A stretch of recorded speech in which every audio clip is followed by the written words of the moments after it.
Welcome to Echoes from the Word, where we resonate insight from Scripture's depths. We go beyond the surface, mining the Word for the truths that still speak, still stir, and still shape us. If you're ready to hear what heaven is still saying, then you're in the right place. Let's journey into the Word and let its echoes transform your world. Echoes from the Word is brought to you by Biblical Mind. Now here is today's echo. I sat in my car trying to steady my hands.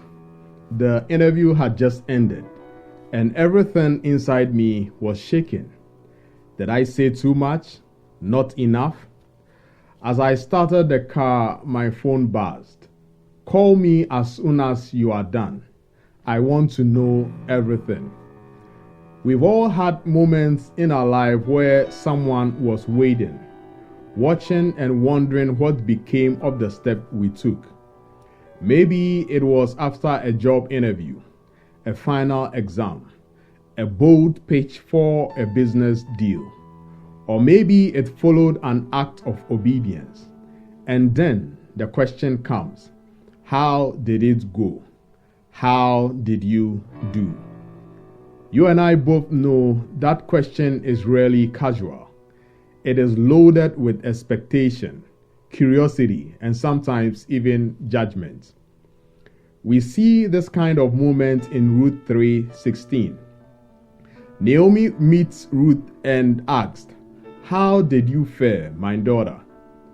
Naomi had just sent Ruth on a bold strategic assignment.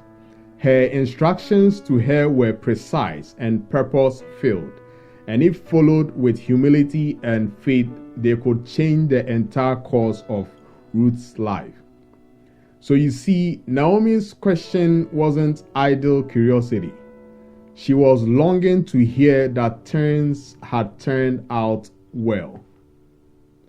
But long before the outcome, something even more important happened. Ruth listened. She listened not passively, not distractedly. She leaned in and she listened. She gave her time and attention to Naomi's words. In verse 5, she responded, "All that you say to me, I will do." Ruth could have easily dismissed Naomi's counsel. After all, they came from different generations, different background, and different culture. Ruth was young, Moabite born, likely full of emotion, hope, and maybe her own dreams. Naomi, on the other hand, was an older, widowed Jewish woman, shaped by different experiences and culture. It would have been easy, maybe even reasonable for Ruth to say, "That is not how we do things anymore." But she didn't. Instead, Ruth trusted the voice of someone who had walked further down the road of life. And that trust positioned her for a blessing she didn't even see coming. God often places voices in our lives that can guide us if we are willing to listen. Their insights can save us years of wandering and wrong turns.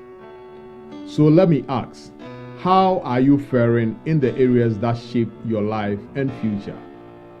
Are you resisting the very voices that could unlock your next level? Is your life being shaped by intentional alignment? Or you are just hoping effort alone will get you there? You see, desired results are hinged on alignment. Alignment with wise counsel, alignment with sound patterns, alignment with experience. Is your life anchored to any of these? Or is it drifting on the winds of emotion and self-opinion? The outcome of Ruth's life didn't come from her beauty, her work ethic, or her ambition. It came from her willingness to listen. She trusted someone who loved her enough to lead her. And because of that, a poor widow from Moab became the great-grandmother of King David and part of the lineage of Jesus Christ. One more thing that is worth noting from Ruth's narrative is that she gave her time. She didn't rush out to do her own thing. She made space mentally, emotionally, and practically to receive before she acted. That's something our generation is desperately lacking. You see, in today's culture, it is very easy for individuals to withhold time from anything that is truly productive. We can binge watch a 3-hour movie without flinching. We can scroll endlessly through comedy clips and feel energized by them.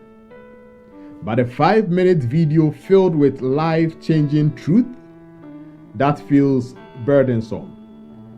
A 30-minute show that makes us laugh goes by in a blink. But a 10-minute teaching that challenges us feels like an eternity. Why? We are a generation that consumes entertainment but do not endure wisdom. We crave stimulation and resist transformation. If someone asked you today, how are you faring? Would your life reflect alignment or confusion? You cannot walk into your future if you disregard the voices sent to prepare you for it. Destiny often hides behind doors that only open to wise counsel. What blueprints are you building your future on? What blueprint are you building your future on? Finally, Naomi asked, how did you fare? Because she was confident and believed the path she gave to Ruth could lead to a desired outcome. Not every voice deserves your attention, but the right ones can change your direction. Give your time to those voices. Give your time to those voices. Hear them. Sit at their feet. And you will see that your life will fare well by the grace of God. God bless you.